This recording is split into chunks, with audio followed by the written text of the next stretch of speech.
Have you ever felt that stomach drop moment when your car breaks down or you get a bill you weren't expecting and you realize you've got no savings to fall back on?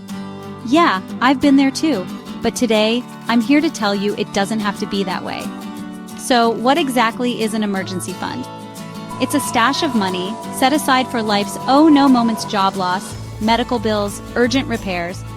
It's not for holidays or a takeaway, but for genuine emergencies.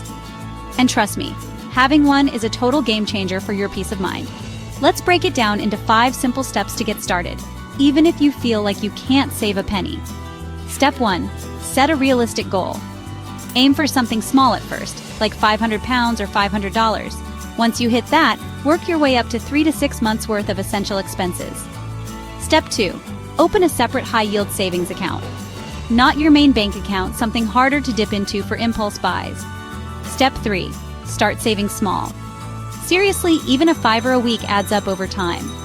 The key is consistency, not perfection. Step 4. Cut out unnecessary expenses. Maybe it's that streaming service you never use or the daily takeaway coffee. Put that money straight into your emergency fund. Step 5. Automate your savings. Set up a standing order or direct debit to move money as soon as you get paid. You'll hardly notice it's gone. Building an emergency fund isn't just about money, it's about freedom. Knowing you've got a safety net means less stress and more confidence when life throws you a curveball. If you found this helpful, hit like, subscribe, and most importantly, start your emergency fund today.